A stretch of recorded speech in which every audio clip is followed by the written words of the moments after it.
Okay, in this lesson we're going to talk about adding some more notes into our blues scale. So we know so far that we've done our C blues scale: C, E flat, that's the flat third, so the tonic, the flat third, the fourth, the sharp fourth, the fifth, the flat seventh, and then the octave or the root or the tonic again. So C, E flat, F, F sharp, G, B flat, C. And that works pretty well across all of our chords. That works across our C, works just as well over our F chord, and our G.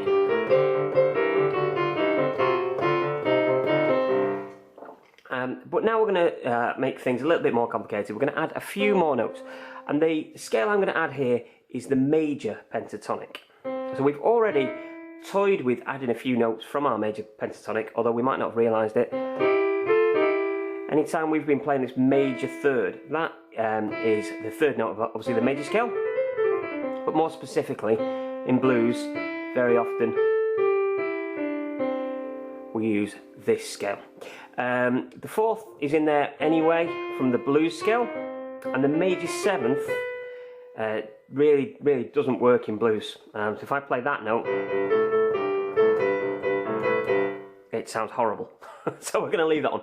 So picture this scale in your head: first, second, third, fifth, and sixth notes of our major scale.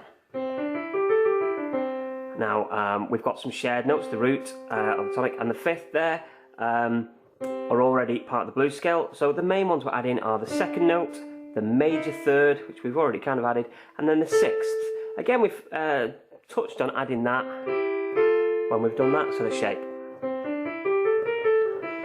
So that riff I played at the beginning was a combination of our major pentatonic with just a few of our blues notes. So I added our flat third, our minor third going up to the major third, and then I walked up to the flat seven.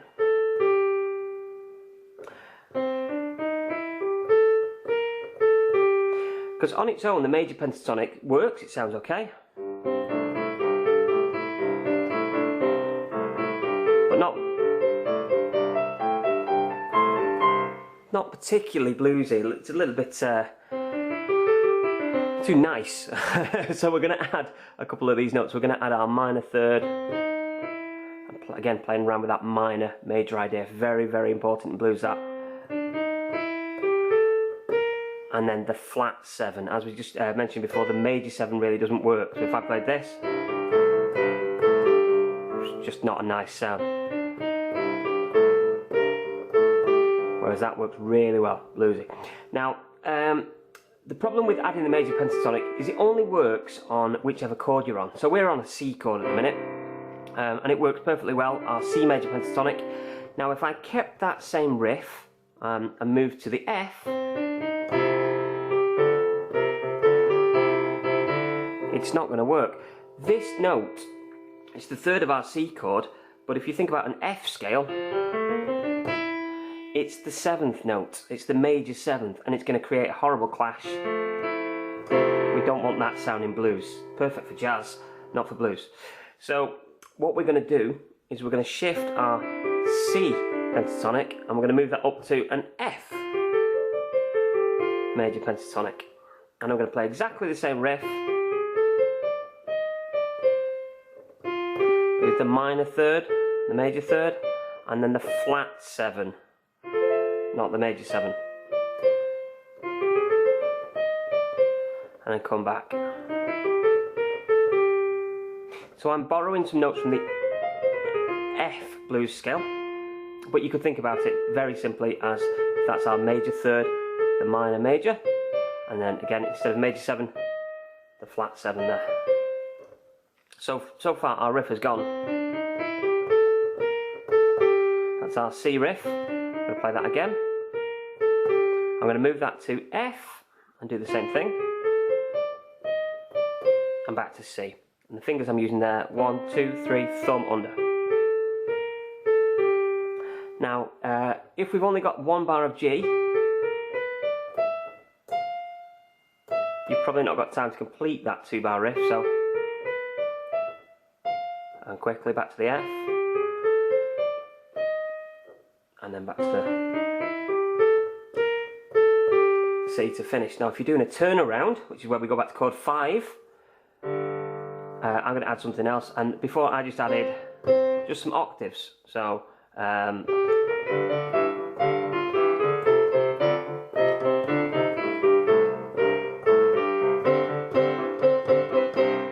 then from there you can carry on the riff or go somewhere else with it. One other thing that you could do once you've got this pattern, I'll play it, everything we've got up to now, and then I'm going to start to add a few more notes as well.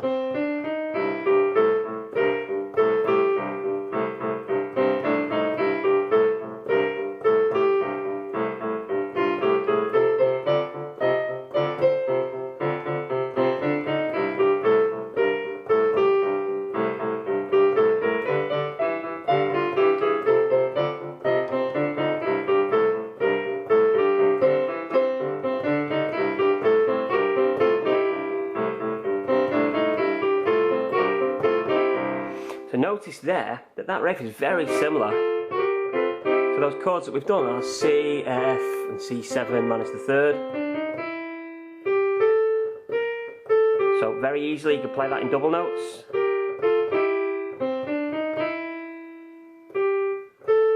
I could come back to this thumb, and I could even give it some little trills there.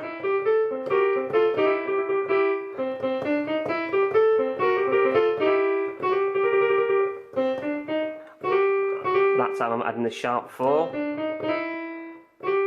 slide in. So feel free to experiment with all these ideas that you've been playing around with. So adding your minor major, rapidly alternating between the notes like that, using your wrist of course, and some repeated notes like your thumb. So with all that in,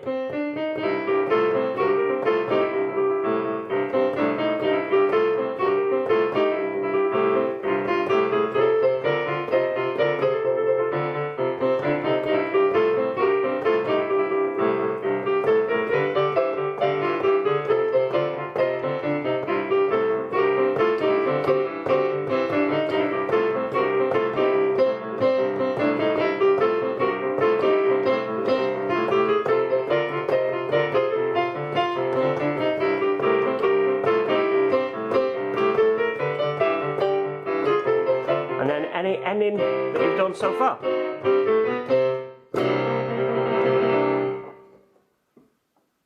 That ending, by the way, there. Same walk in the left hand, just in octaves: C, E, F, F sharp, G, back to our C. The right hand,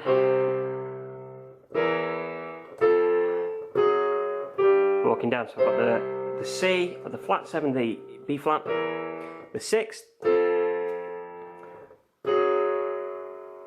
and then chromatically this hand's walking up to the G, this hand's walking down to the G, and then up in a line, G, A, B, C,